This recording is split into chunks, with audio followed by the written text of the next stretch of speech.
Comme Marie l'a évoqué, nous allons commencer la première séquence avec la question du logement. Donc, les confinements et les couvre-feux durant la crise de Covid ont montré l'importance du logement comme refuge lorsque l'espace de la vie publique se réduit. Ça a confirmé la volonté des ménages pour un logement plus vaste avec un bureau, avec un espace bureau et un espace extérieur. Donc, au final, la crise sanitaire a révélé et causé de profondes inégalités face au logement, nous obligeant, en tant que futurs professionnels de l'urbanisme et de l'aménagement, à re-questionner la conception et la production de logements à la sortie de cette crise. Le sujet du logement à l'épreuve du Covid est vaste et peut être abordé au travers de nombreux prismes. Nous en avons choisi deux. Le premier porte sur l'enjeu de loger les personnes s'étant précarisées avec la crise ou encore sur les personnes n'ayant pas d'accès au logement. Puisque, rappelons que d'après le rapport de la Fondation Abbé Pierre de 2021, en France, 4,1 millions de personnes souffrent de mal logement ou d'absence de logement personnel. Les recherches que nous avons effectuées nous ont permis de mettre en lumière certaines problématiques, comme celle de la précarité énergétique, la suroccupation des logements ou leur insalubrité. Ces problématiques ont été révélées au grand jour et parfois exacerbées par la crise sanitaire. Le second prisme concerne de potentielles nouvelles manières de concevoir et de produire les logements au sortir de la crise sanitaire, ainsi que la manière dont les différentes catégories de constructeurs et de promoteurs s'en saisissent. Par exemple, au niveau des logements sociaux, en Haute-Garonne, nous retrouvons 47 000 demandeurs pour seulement 10 000 logements disponibles. Donc, dans ce contexte de pénurie, l'objectif principal est de loger les publics les plus pauvres, ce qui peut interroger sur l'accès pour tous promu par les institutions publiques. De plus, la crise sanitaire a changé les usages au niveau de l'utilisation de l'espace, avec le souhait de logements plus grands, questionnant alors la possibilité d'adaptation des logements existants. Donc, pour nourrir notre réflexion, nous nous sommes entretenus avec des acteurs issus du milieu associatif, comme la Fondation Abbé Pierre et la Fédération des acteurs de la solidarité, des bailleurs sociaux, comme SA Patrimoine et TMH, et d'une agence d'urbanisme et d'architecture, l'agence Leclerc. Plusieurs d'entre eux ont répondu présents pour échanger aujourd'hui avec nous et nous les en remercions. Nous avons ainsi parmi nous l'équipe de Toulouse Métropole Habitat, composée de Laetitia Trincal, monteuse d'opérations. Elle est accompagnée de Mathilde Rocher, ancienne étudiante du Master VIAT, aujourd'hui chargée d'opérations dans le même service, ainsi que de Thomas Picheneau, directeur du pôle développement et de la construction.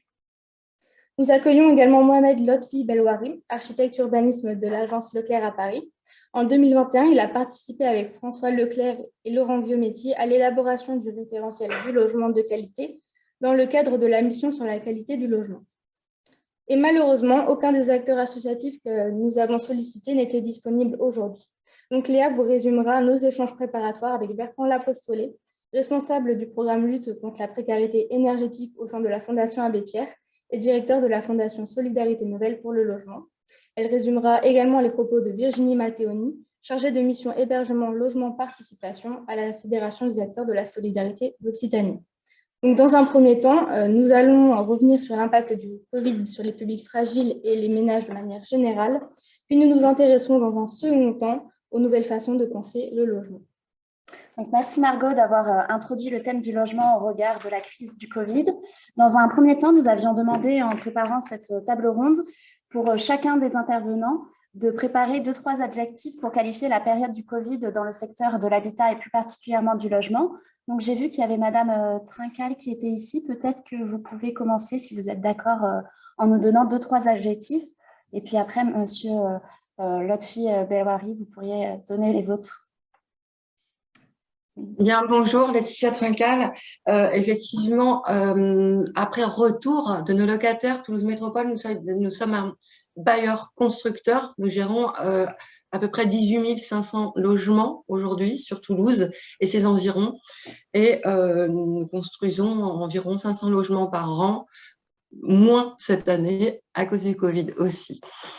Sur les adjectifs, effectivement, on a besoin d'avoir des logements plus flexibles suite à la crise du Covid, fonctionnels et verts.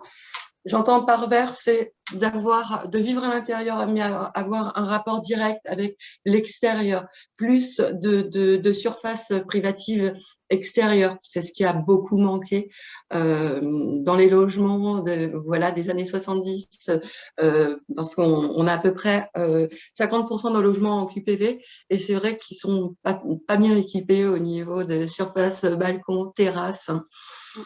Voilà, je pense que j'en ai donné 3. Vert aussi, c'est moins de consommation de charges, essayer de limiter les charges, parce que les retours de nos locataires, il y en avait soit qui étaient en chômage partiel et ils ont eu de grandes difficultés à régler leur loyer. Donc, c'est vrai que Toulouse Métropole Habitat, on a mis plein de chartes voilà, pour essayer de avoir des échéanciers, favoriser au final le paiement des loyers par des échéanciers. Voilà. Et aussi d'accompagner aussi, parce qu'en fait, on s'est rendu compte qu'il y avait à peu près 1800 personnes sur notre parc qui avaient plus de 70 ans et complètement isolées. Donc, il a fallu qu'aussi qu'on mette en place peut-être des EHPAD ou de la colocation pour que les gens soient moins isolés, mais avec des espaces adaptés aussi, des pièces communes. D'accord. Voilà. Merci. Monsieur Lotfi Belwari, peut-être vos... Oui. Bonjour à tous et merci de m'accueillir pour ces tables rondes que je me réjouis donc de faire avec vous. Juste une petite brève présentation de l'agence où je suis, où en fait on a travaillé sur la question du logement l'année dernière suite à un article de presse, une sorte de prise de parole de François Leclerc avec Jacques Lucan sur le journal Le Monde en mars 2020, parce qu'il y a ce sujet qui était qui est devenu tout de suite un sujet hyper important en cette période. À la suite de cet article, donc il s'en est suivi pas mal voilà. La presse s'est intéressée au sujet, le grand public s'était intéressé à ce sujet, et ça a donné suite à une commande ministérielle qui est celle de la réalisation de ce rapport, d'un rapport sur la qualité du logement, sur lequel on a travaillé l'année dernière, qui nous a permis de rencontrer pas mal d'acteurs de logement, donc à la fois les promoteurs, les opérateurs, les usagers, les bailleurs, les maires et tout ça. Donc en fait, c'est un sujet qui touche énormément de gens. Donc ça a été assez enrichissant. Alors attendez.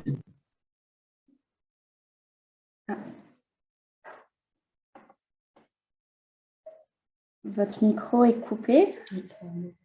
Ah, je crois que... Excusez-moi, je pense qu'il y a eu un bug à un moment. Oui. Je suis très touré, il y a eu un bug. Du coup, voilà, notre pratique de logement, elle vient de ce rapport, mais aussi dans notre relation quotidienne avec nos clients, qui peuvent être soit des bailleurs, soit des promoteurs, et qui ont beaucoup évolué les dernières années. Voilà. Après, sur les trois objectifs, donc sur les trois objectifs et ce qui est ressorti un peu du rapport et puis de nos différentes des entretiens qu'on a eu avec les uns et les autres, c'est qu'on s'est rendu compte que le logement était trop petit. Ça veut dire quand on regarde historiquement entre les années 70 et aujourd'hui, le logement a beaucoup évolué dans ses capacités techniques, dans ses capacités à être plus performant d'un point de vue énergétique, mais sur la qualité d'usage, le logement a perdu à peu près 10 mètres carrés depuis les années 70 à aujourd'hui. Donc ça, c'est donc un logement trop petit, c'est un logement où on peut faire moins de choses. Deuxième chose, c'est la question d'un logement mal orienté, c'est-à-dire que il y a une sorte de tendance générale aujourd'hui qui est sur les logements mono-orientés avec des couloirs qui viennent desservir des logements de chaque côté, alors que le modèle dominant dans le logement dans les années 70, on était plutôt sur du traversant, donc qui pose pas mal de questions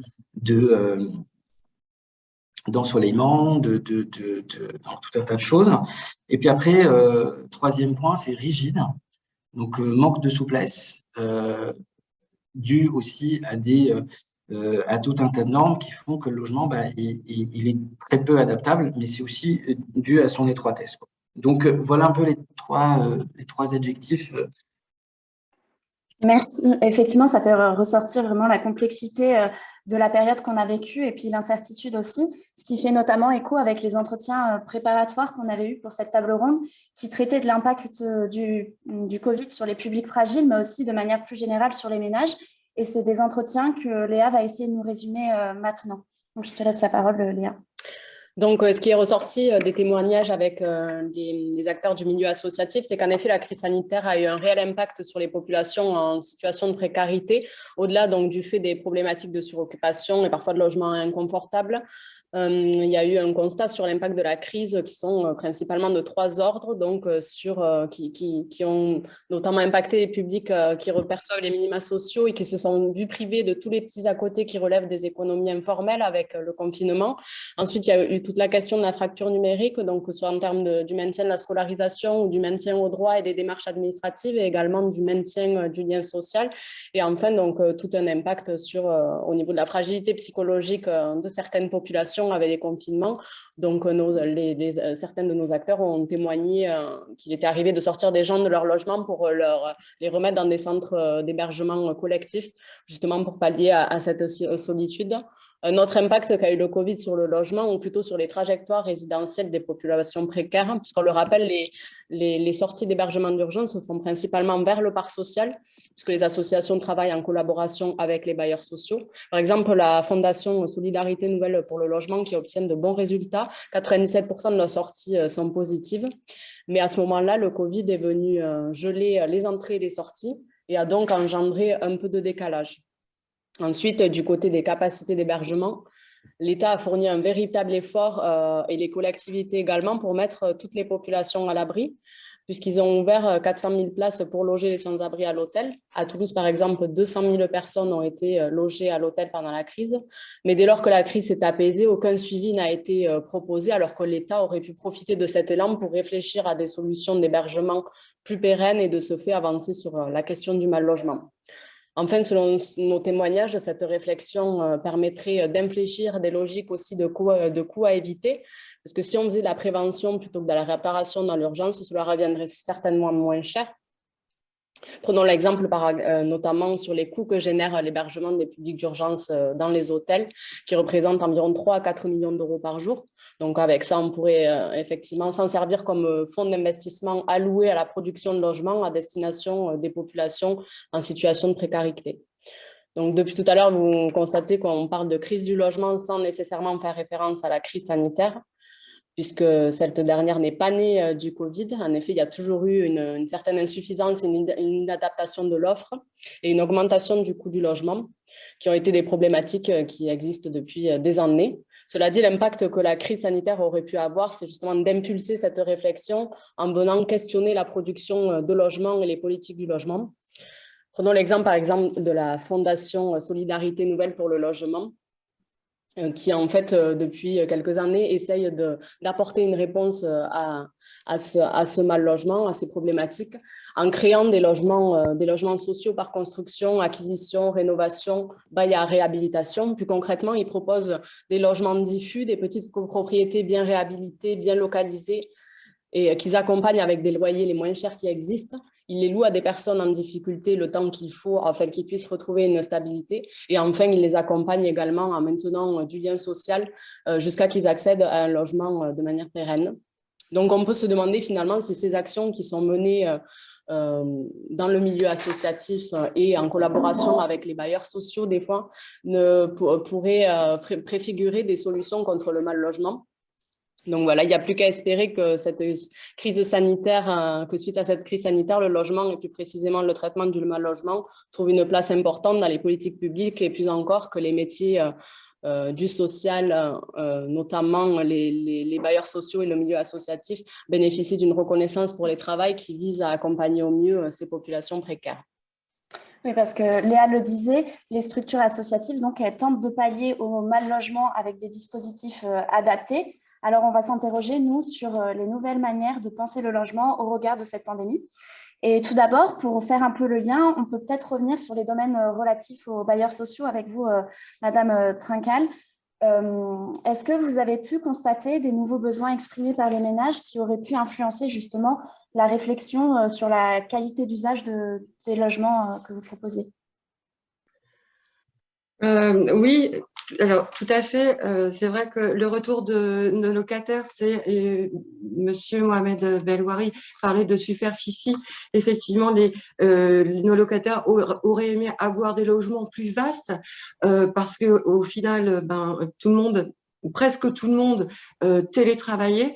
Et c'est vrai que dans les superficies actuelles, je parlais des chambres où on a entre 9 et 13 mètres carrés, eh bien, il est difficile de placer un lit et un bureau. D'avoir aussi des logements traversants, je pense aussi, voilà ce que disait M. Bellory, c'est bien d'avoir un logement qu'on puisse ventiler très rapidement. Voilà, un logement confortable où là, sur la confortabilité, on va parler de la qualité de l'air intérieur. Donc construire avec des matériaux moins émissifs, moins dangereux, travailler sur les systèmes de ventilation. Multiplier aussi les process techniques, au final, multiplier les RJ45, que tout le monde puisse travailler dans la chambre et dans le salon. Et c'est vrai qu'aujourd'hui, on nous impose, il y a tant de RJ45, donc ce qui est lié à la fibre, par logement. C'est vrai, nous, depuis quelques mois, dans les futures constructions, il y en aura une par chambre, dans toutes les chambres, et 2 dans le séjour. Parce que c'était une demande forte. Les demandes aussi de nos locataires, c'est d'avoir géré l'acoustique. Parce que effectivement, quand on est 5 dans un logement et voilà, avec des cloisons minces de 5 cm alvéolaires, eh bien, il y a eu des déboires entre les enfants qui télétravaillaient, enfin voilà, qui faisaient l'école à la maison et les parents qui travaillaient en visio. Effectivement, ils ont eu beaucoup de mal à s'entendre.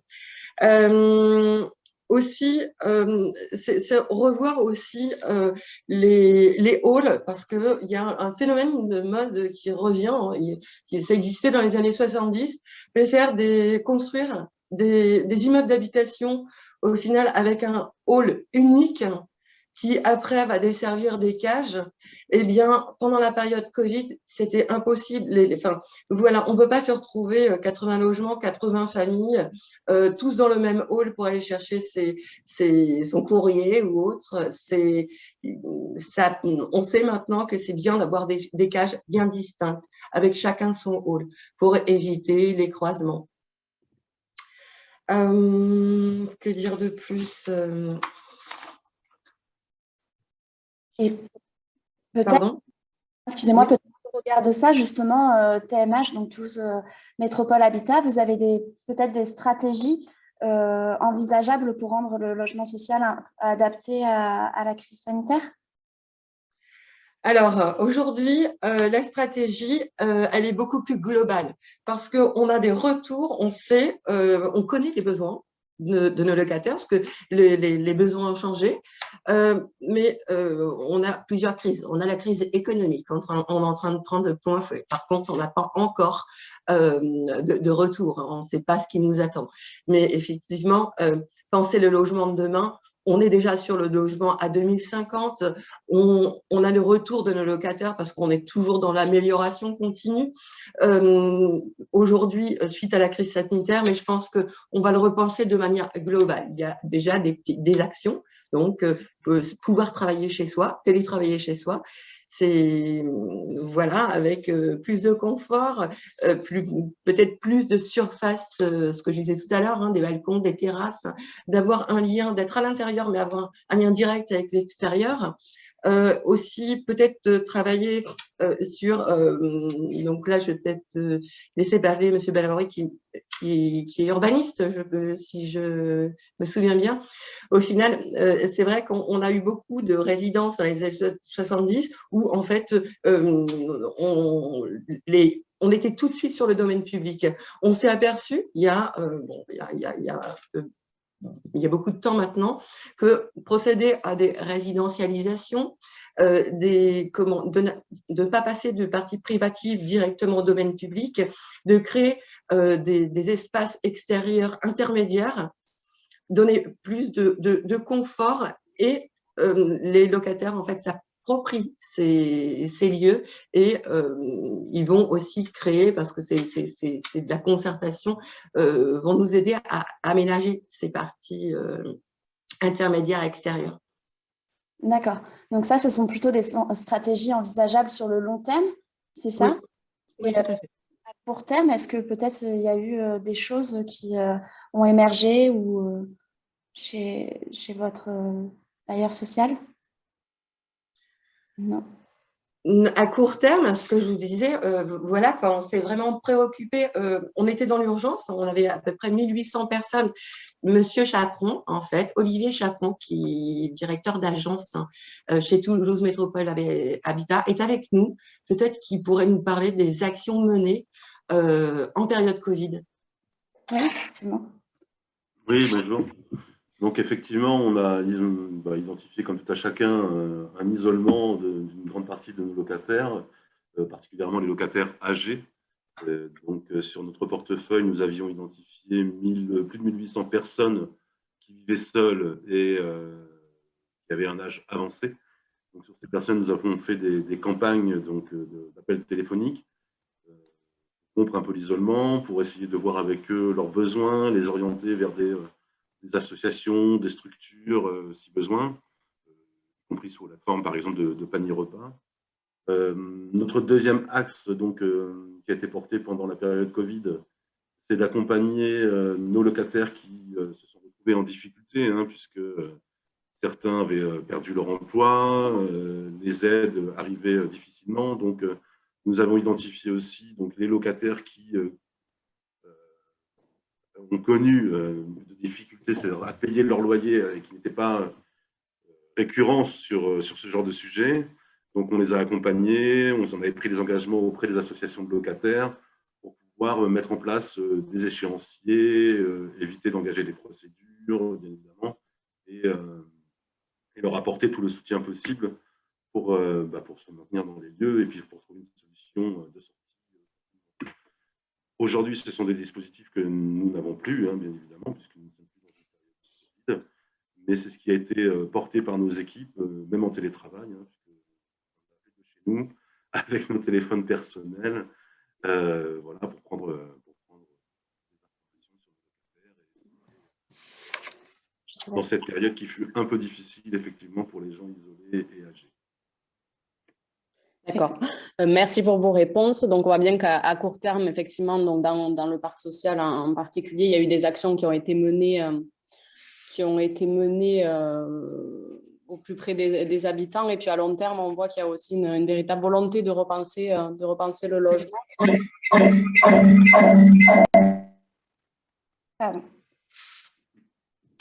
Donc, du coup, on voit qu'il y a eu de véritables actions faites dans l'urgence, en fait, donc dans le parc social et puis avec d'autres associations. Et à long terme, peut-être une véritable volonté de repenser un peu le logement. Du coup, on va peut-être maintenant s'adresser un peu plus à Mohamed, qui est architecte urbaniste. Donc, pour que peut-être Ouais, si vous pouvez nous faire un retour sur comment est pensé, si vous avez vu un changement dans la manière, vous en avez parlé tout à l'heure, mais dans la manière après 2 années de crise et 3 confinements, comment on pense le logement aujourd'hui? Alors, moi, je dirais qu'il faut peut-être un peu dézoomer par rapport au sujet pour qu'on puisse comprendre de quoi on parle. En fait, la question du logement, elle est plus complexe que ça. Elle est, il y a le logement social, il y a le logement libre, et puis après, il y a différents contextes. C'est-à-dire, il y a le logement dans les métropoles denses attractives, il y a le logement dans le périurbain, dans le rural, il y a les logements dans les villes moyennes. Et en fait, les questions, elles sont différentes et elles se posent de façon, se posent pas de la même façon selon ces différents contextes. Donc, c'est bien d'avoir quand même un peu ça en tête. Et du coup, la crise du Covid, ce qu'elle a apporté aussi, c'est un peu un basculement, c'est-à-dire sur à la fois l'attractivité du rural. Donc, on a vu quand même pas mal d'appels, et notamment avec l'arrivée du télétravail, du coup, les gens ont compris qu'ils peuvent télétravailler et qu'ils peuvent aller travailler ailleurs. Donc, quelque part, les métropoles denses ont été un peu challengées par cette crise et elles perdent un peu de leur superbe, je dirais, aujourd'hui. Donc ça, cette question, cet appel un peu cet appel au vert et cet appel vers les villes moyennes et vers le urbain ou le rural ou le périurbain est un fait et qui est en train de s'accélérer. Donc ça, Ça, c'est quelque chose, une grande évolution importante et importante à signaler. Après, si on revient sur le logement collectif en zone dense, ce qui s'est passé après le Covid, et puis tout le débat qu'il y a eu sur la question du logement, c'est que le débat était ouvert, et puis la question, le programme du promoteur n'est plus... et maintenant, les architectes peuvent le discuter. Donc, ce qu'il faut comprendre, c'est que souvent, quand on fait du logement en France, on travaille dans de très, très mauvaises conditions en tant qu'architecte. Parce que ce qui s'est passé depuis les années 70 avec l'augmentation des normes, plus la question du foncier qui devient de plus en plus rare et de plus en plus cher. Donc, en fait, dans le logement, il y a une sorte de course à l'optimisation, de course à les terrains pour qu'ils soient vendus. Souvent, on essaie de mettre un maximum de mètres carrés. Pour faire un maximum de mètres carrés, on fait des logements super épais, on fait des couloirs qui desservent des logements moins orientés. Mais la faute à quoi? Enfin, la faute aussi au prix du terrain, qui coûte très très cher. D'une part. Donc ça, c'est la première chose. Deuxième chose, pourquoi on fait des logements trop petits? En fait, on fait des logements trop petits parce que souvent, c'est des banques qui décident aussi de la capacité, la solvabilité des ménages. Et en fait, on sait que sur ce territoire-là, il faut faire petit parce qu'en fait, les gens n'ont pas les moyens de se payer plus qu'un T3 qui fait 52 mètres carrés. Et donc, ça, il faut avoir ça en tête. L'autre évolution du logement, enfin là, du coup, je m'adresse aux bailleurs, c'est la question de la VFA.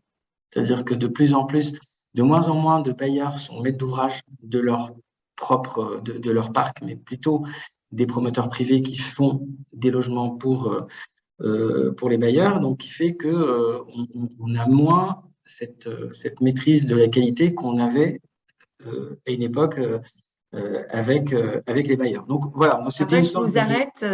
Les bailleurs sociaux, en fait, la tendance est inversée. Depuis maintenant 5 ans, on fait plus de maîtrise d'ouvrage direct que de la VFA. Ah bah je suis content de l'entendre. Voilà, comme ça, c'est vrai que on a notre cahier des charges. Notre cahier des charges, il est construit sur les souhaits, les besoins, et c'est pareil, hein, les ressources de nos locataires ou de nos accédants, que ce soit de la location accession ou de l'accession directe maintenant, parce qu'on en fait. Mais c'est vrai qu'on bénéficie, on a un cahier des charges en fait qu'on a construit nous-mêmes parce que c'est vrai qu'on a le retour d'expérience. Quand on a 18 500 logements, on sait pourquoi les résidentielles fonctionnent et pourquoi elles ne fonctionnent pas. Donc, on a plus de maîtrise maintenant. Je suis très content de l'entendre parce que c'est vrai que quand on est coincé, souvent c'est aussi lié à des grandes opérations. C'est-à-dire qu'on fait de plus en plus de très grandes opérations. Les aménageurs lancent des très grands lots. Dans ces lots, il y a des logements sociaux et du coup, quand les consultations sont lancées, c'est un promoteur qui se positionne pour tout faire. Et puis après,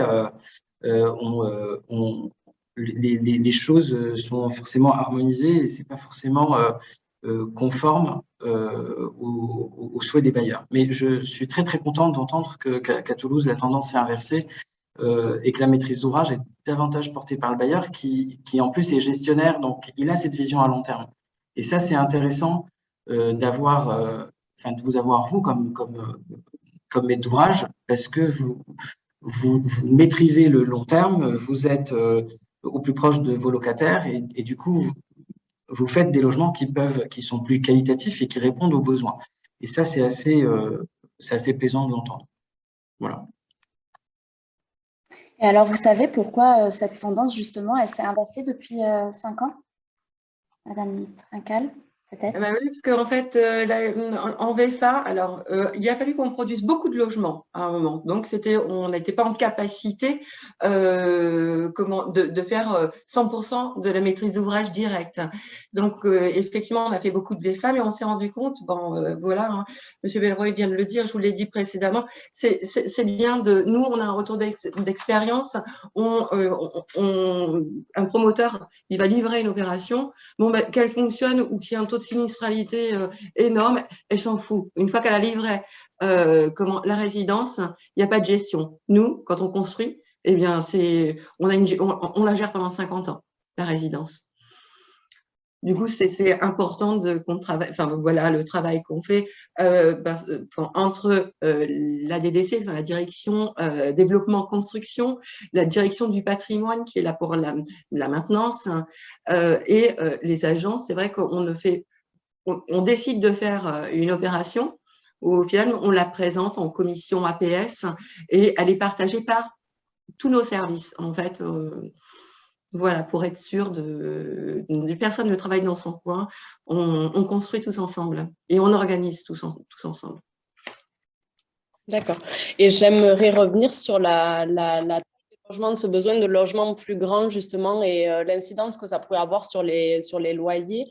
Comment ça pourrait être géré selon vous? Je sais plus il y a de chab, plus le loyer est cher. Donc, effectivement, on peut peut-être essayer d'agrandir les chambres, mais voilà, sur un T3 entre 62 et 65 mètres carrés, on ne va pas pouvoir aller au-delà des 70 mètres carrés parce que là, c'est les ressources de nos locaux. Il n'y aura pas assez de ressources. Pour proposer des logements abordables, oui, il faut pouvoir faire. Après, c'est vrai que l'enjeu, c'est d'arriver à proposer pour le même prix un T3 de 53 mètres carrés et un T3 avec 10 mètres carrés de plus. Après, pour y arriver, c'est tout un chemin. Il y a peut-être une action sur le foncier, il y a peut-être une action par les collectivités, il y a peut-être une action enfin, il y a le BRS, là, je ne sais pas si à Toulouse commence à être développé le bail réel solidaire. Donc, il y a tout un tas de moyens, d'outils qui nécessitent aussi une réelle volonté politique pour réguler les différents marchés, en fait, pouvoir réguler le marché du logement. Puis dans un contexte où les APL baissent, peut-être aussi que ça va être compliqué de proposer à la fois des logements adaptés et plus grands. Donc, effectivement, oui, il faut que ce soit pris en compte dans les politiques. Tout à fait. Et du coup, M. Belleroy, vous le disiez tout à l'heure, pour vous, la période du Covid, elle est vraiment caractéristique d'une rupture nette ou plutôt accélérateur d'un changement dans la façon de penser le logement? Rupture nette, je dirais non. Je dirais que c'était une période riche en prise de parole, en débat. Les acteurs s'y sont intéressés. Il y a de plus en plus de villes qui font des chartes de qualité de la construction. Les acteurs publics se sont intéressés au sujet, les acteurs privés. Mais est-ce que c'est une rupture nette? Je ne sais pas, je ne pense pas. Parce que, au final, chasser le naturel, il revient au galop. Les questions financières, économiques nous ramènent toujours à la réalité des choses, qui est un peu dommage. Mais voilà, en même temps, il y a des choses qui évoluent, il y a des mentalités qui évoluent, et voilà. Mais peut-être qu'on peut s'arrêter là, en tout cas, pour ces informations. Et puis, je ne sais pas s'il y a des questions sur le chat. Oui. Alors oui, il y a quelques questions sur le chat. Pour la problématique de l'espace bureau dans les logements, est-il envisagé d'augmenter la taille des logements? Ou pensez-vous à des espaces mutualisés par du coworking dans les résidences ou autres? C'est une question que pose quelqu'un dans le chat. Donc, je ne sais pas si l'un d'entre vous peut y répondre, s'il y a eu des réflexions à ce sujet. En fait, moi, je dirais que quand on fait un logement en plus grand et plus flexible, on sait faire plein de choses. Alors, nous, ça faisait partie de nos propositions dans notre rapport. C'est de réglementer la taille des logements d'augmenter la taille de logement sur tout ce qui concerne les Pinel. Alors, qu'est-ce que c'est que les Pinel? C'est les produits d'investissement. En fait, dans la production de logements aujourd'hui en France, les produits investisseurs représentent une part assez considérable de la production de logements neufs en France. Et donc, c'est des logements qui sont considérés plutôt comme des produits financiers et qui permettent à certaines personnes donc d'acheter un logement, de les louer et de pouvoir réduire sa facture fiscale à la fin de l'année. Et en fait, ce qu'on a un peu découvert en faisant donc notre travail sur le référentiel, c'est que vu que c'est des logements qui sont plutôt loués et que ce sont plutôt des logements de transition où les gens ne s'installent pas forcément, que c'est un peu le parent pauvre du logement et que c'est des logements plutôt mal foutus, un peu petits, souvent mal mono-orientés et tout ça. Et ce qu'on a proposé du coup dans notre rapport, c'est de dire, pour qu'on puisse bien défiscaliser, il faut que le logement il soit avec une taille minimale, avec un T3 qui fait plus de 60 mètres carrés, avec des chambres qui font plus que 9, et voilà. Donc, après, c'est une action qui passe plutôt par Bercy, parce que c'est un lien avec les finances de l'État, nos impôts et tout ça. Et donc, c'était une sorte de proposition pour pouvoir faire plus grand.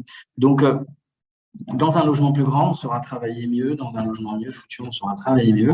Après, les espaces mutualisés pour le coworking, dans les rez-de-chaussée, on peut faire plein de choses.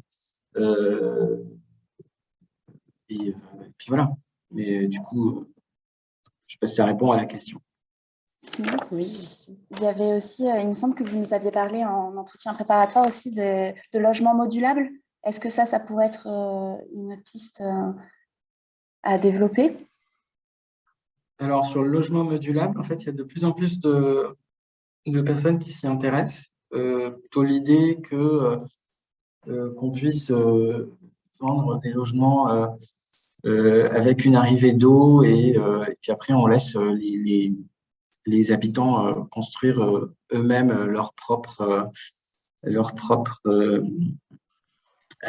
aménagement. Ça, c'est quelque chose... Et du coup, c'est à l'habitant de s'approprier. Et c'est vrai que après, dans le logement actuel, on est très limité par les modes constructifs. C'est qu'en fait, généralement, dans le standard, c'est des refends, c'est des murs de refend en béton. Donc, c'est-à-dire c'est des murs porteurs et pas des structures poteau-poutre. En fait, la structure poteau-poutre permet de démolir un mur, de construire des cloisons et de faire en sorte que le logement puisse le moduler un peu comme on veut. Mais on a une sorte de standard général qui est le mur de refend et qui n'est pas très adapté à ça. Même si on voit qu'il y a une évolution aujourd'hui, notamment avec les structures bois et autres, on arrive à faire un peu autrement. Du coup, il y a une question de mode constructif et puis il y a aussi une question du monde de la construction, du béton, on ouvre encore un autre champ. Oui, tout à fait. Après, c'est vrai que nous, TMH, on s'est intéressé au logement modulable. On était en cours de projet, en phase conception, quand il y a eu l'abandon du PLUH et voilà, le terrain n'était plus constructible. Dommage. Mais c'est vrai qu'on voulait faire du logement modulable. Parce qu'on se rend compte que dans les parcours résidentiels, au final, eh bien, on a besoin d'un T5 et puis 20 ans après, on a besoin d'un T3. Voilà, parce que on se retrouve à deux, mon garde-toi à une chambre pour recevoir les enfants, les petits-enfants. Mais effectivement, c'est pas à la marge. On voulait faire du modulable et en construction hors site. Ouais. Voilà, j'ai été visiter plusieurs villes. Franchement, c'est très qualitatif au niveau les finitions. C'est assez magique parce qu'effectivement, la construction hors site, c'est qu'on construit, c'est toujours couvert. Il n'y a pas un taux d'humidité important lorsqu'on pose des cloisons. Et c'est très intéressant. On ne l'a pas abandonné, il faut qu'on trouve un autre terrain. On n'a pas abandonné l'idée de travailler sur le logement modulable. D'accord. Quand vous dites hors site, c'est hors de la ville? En fait, hors du terrain, je vais prendre pour exemple la société de Modulem. Alors, ils sont dans le Tarn et ils ont des grands hangars. Et en fait, le gros œuvre et le second œuvre, tout est fait dans les hangars. Et les modules arrivent par camion et sont déposés. La seule chose qui est faite sur site, en fait, c'est le VRD. Et on arrive, on pose et on assemble les modules. D'accord. On est en train de livrer une opération comme ça à Avon, à côté de Fontainebleau à Paris, sur un internat d'un lycée qu'on a fabriqué comme ça. Il y a des vidéos sur notre site internet qui montrent cette manipulation. C'est assez intéressant. Enfin, les modules sont très bien. Enfin, ils sont faits en usine, ils arrivent, on les pose. Et ça va très vite, ça fait des chantiers propres et c'est vachement bien. Et excusez-moi de revenir là-dessus, mais pour Toulouse Métropole Habitat, est-ce que vous aviez pensé à des espaces de coworking éventuellement dans les stratégies? Alors, on l'a pensé, mais on l'a pensé il y a déjà une bonne dizaine d'années.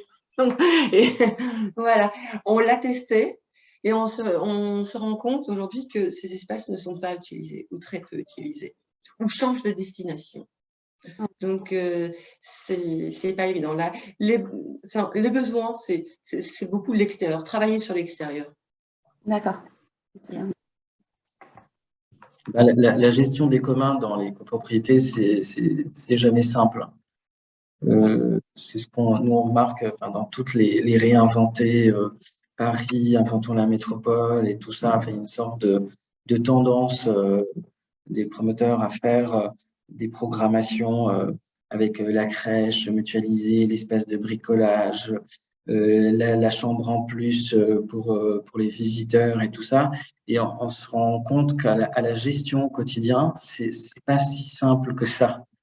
Donc, des fois, et souvent, c'est présenté comme des innovations, mais en fait, c'est des innovations qui cachent des logements trop petits au final. Et en fait, revenir à l'essentiel, c'est-à-dire juste un logement confortable, un peu grand, bien foutu, c'est le mieux à faire, en fait. Oui. On a une autre question sur le chat.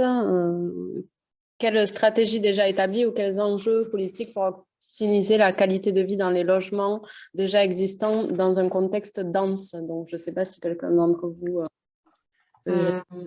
Pardon, je ne vois pas la question. Alors, on peut peut-être la répéter. Quelle stratégie ou quels enjeux politiques pour optimiser la qualité de vie dans les logements déjà existants dans les contextes denses? Alors, je pense que… Voilà, s'il y avait des stratégies qui avaient déjà été mises en place pour optimiser la qualité de vie. Apporter une partie de la réponse, une seule partie. Je sais que sur Toulouse Métropole Habitat, aujourd'hui, lorsque nous faisons des réhabilitations, c'est-à-dire qu'on rénove nos immeubles et puis on les isole, on fait tout un ensemble de travaux dessus. On a eu sur plusieurs projets l'adjonction de balcons. Donc, ça accroît aussi quand même la surface utilisable pour le locataire. Donc, ça répond en partie, bien évidemment, à cette réponse, à cette question. Mais ça fait effectivement, nous avons sur plusieurs immeubles accru sensiblement la surface à disposition des locataires par l'adjonction de balcons. Oui, c'est ce qu'on disait tout à l'heure, ça faisait partie des besoins qui étaient remontés, ce besoin de balcons et les stratégies, la réflexion que vous aviez instaurée autour. Oui, après, c'est vrai que c'est un de nos axes qui faisait partie de la team 2022 et qui a repris sur le défi 2026, c'est travailler beaucoup sur la qualité d'usage. Très bien. Après, moi, j'ajouterais un truc sur la question de la rénovation et de la réhabilitation.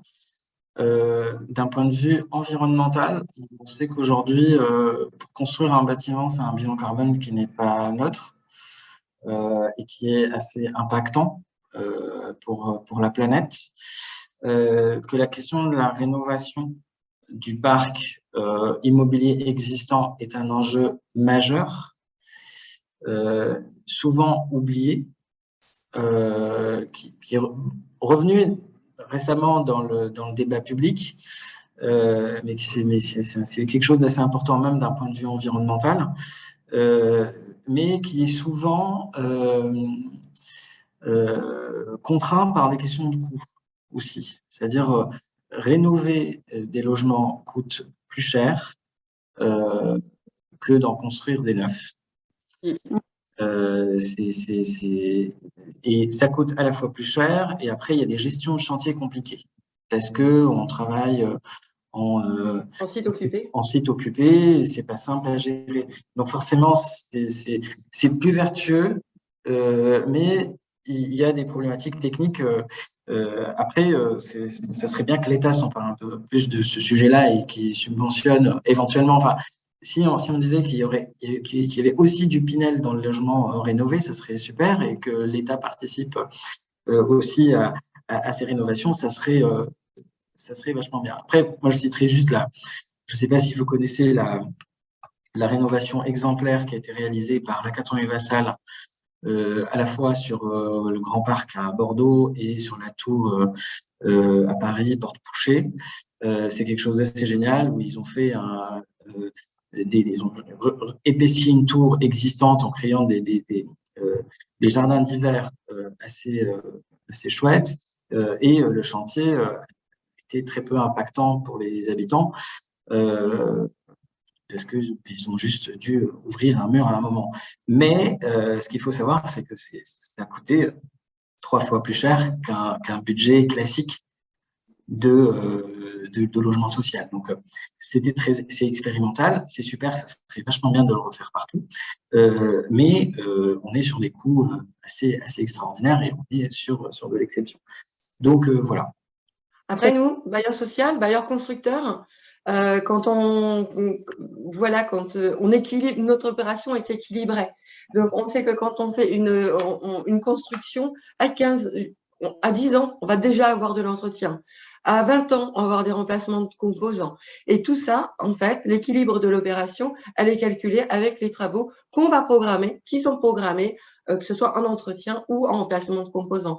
Du coup, c'est lisse, quoi. On équilibre, à moins que…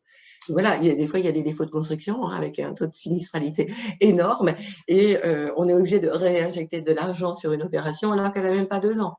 Ou quand on rachète un Moifa, où c'est mal pensé, les gens ne se sentent pas en sécurité, et qu'on va apporter de nouveaux composants à la résidence pour que tout le monde vive bien ensemble, par exemple. Voilà, après, on travaille aussi dans le cadre, on est aménageur, et dans le cadre de renouvellement urbain, et c'est vrai, quand on va parler, on est sur le rue 2 à Toulouse, et il est vrai qu'on a démoli aussi beaucoup de nos résidences et racheté des terrains à un aménageur ou à la ville pour reconstruire. Mais là, on est dans un cadre plus vaste. Il faut aussi faire évoluer les quartiers, changer les habitudes, et on passe par là. Mais c'est vrai que la démolition, on préfère, que ce soit, il y a des démolitions pour des reconstructions, reconstruction, de la réhabilitation, il faut faire un peu de tout. Parce qu'il y a des gens qui sont très attachés à leur quartier aussi, et qui ne partiront, qui ne veulent pas partir. Donc, voilà. Donc, toujours pareil, la définition des besoins, c'est être à l'écoute des autres. Ouais. Est-ce que peut-être, excusez-moi, on est un peu à court de temps, mais en dernière question, il y a une question dans le chat qui questionne ça. Est-ce que l'objectif de zéro artificialisation nette, va-t-il pas accélérer justement les engagements en faveur de la réhabilitation de l'ancien? Est-ce que dans le parc social, vous pourriez envisager de faire peut-être des programmes en plus diffus en réhabilitant du parc, enfin des habitats déjà existants? On le fait, hein, si j'ai bien compris la question. Bien sûr, quand on réhabilite, après on réhabilite quand c'est possible de réhabiliter, hein, parce que c'est vrai qu'on a des parcs anciens, et bon, quand c'est trop vétuste, on démolit. Je ne sais pas si je réponds à tout à fait la question, mais… C'était plutôt dans le sens d'acquérir des bâtiments qui ne vous appartiennent pas, parce que réhabiliter votre parc. Oui, bien sûr, on fait. Ça s'appelle de l'acquisition-amélioration. Donc, on rachète à d'autres bailleurs ou à d'autres gestionnaires des immeubles d'habitation qu'on réhabilite. Oui, tout à fait. La question, c'est de savoir si c'était un processus qui allait s'accélérer au regard de la nouvelle loi ZAN, du coup, qui est sortie. Voilà. Mais peut-être que M. Belloiry, vous avez plus d'éléments à nous apporter. Après, sur le ZAN, l'impact, c'est qu'il y aura de moins en moins de foncier à construire. C'est-à-dire que ça sera une raréfication du foncier, du coup, forcément une augmentation du prix du foncier, forcément. Est-ce que c'est en faveur de la réhabilitation de l'ancien? Je sais pas. Je pense que l'impact, il est plus sur le foncier. Est-ce qu'on va favoriser la réhabilitation de l'ancien parce qu'on est en ZAN? Non, mais on va plutôt éventuellement favoriser la transformation des zones déjà artificialisées. Et en fait, en parlant des zones déjà artificialisées, par exemple, c'est les zones d'activité aujourd'hui qui sont en entrée de ville, qui peuvent dont la valeur foncière va peut-être augmenter si elles accueillent plus trop d'activités économiques. Enfin, voilà. Donc, je pense qu'il y a un vrai sujet sur la question du foncier, puisque c'est la variable de l'habitat ancien. Et est-ce que, pour finir, en une phrase, chacun, vous pourriez définir un peu votre vision de l'habitat de demain au regard des fragilités qu'on a fait émerger aujourd'hui et puis aussi de la situation du Covid? Peut-être, M. Belloiry, c'est… Alors, moi, je dirais des logements plus grands. En fait, je vais prendre des logements plus grands plutôt que trop petits, des logements traversants et bi-orientés qui profitent du soleil, qu'on peut ventiler naturellement, mais aussi parce que en 2050, il y a quelques degrés en plus qui fait que Montpellier aura la température de Marrakech et je pense que ça va être un peu autre chose. Donc la question du confort d'hiver est essentielle. Du coup, la ventilation naturelle des logements sera un enjeu majeur. Et puis, troisième chose, des logements plus souples, en laquelle on pourra démolir des cloisons, reconstruire les cloisons et adapter son logement à sa trajectoire de vie, parce qu'on a des trajectoires de vie qui sont souvent sinueuses, avec voilà, souvent il y a plein d'élus qui pensent que dans les logements il n'y a que des familles avec 2 enfants. Non, il y a des familles, il y a des divorcés, il y a des familles recomposées qui ont besoin de plus d'espace. Il y a aussi des célibataires, il y a aussi des pères célibataires, il y a aussi plein de gens qui ont plein de trajectoires de vie. Il faut que le logement puisse être souple, adaptable et qu'on puisse laisser un parc capable de se transformer facilement et de s'adapter aux usages et aux souhaits des usagers. Voilà. D'accord, merci. Peut-être Madame Trinquel. Non, mais je rejoins tout à fait M. Belloiry. Voilà, je sais pas, pour conclure, sans reprendre tout ce que vient de dire M. Belloiry, avant Covid, il y avait le droit au logement. Bientôt, on travaille sur le changement climatique. On peut se dire, demain, on peut se poser la question à quoi le logement donne droit. Monsieur Chaplin, peut-être que vous voulez rajouter quelque chose dans ce… Non, excusez-moi, j'ai un appel un petit peu urgent. Je passe mon tour, pardon. Dans ce cas, je vais laisser la parole à Marie. Merci beaucoup d'avoir participé à cet échange cet après-midi. Merci à vous. Merci. Au revoir. Au revoir. Merci beaucoup. Au revoir. Merci.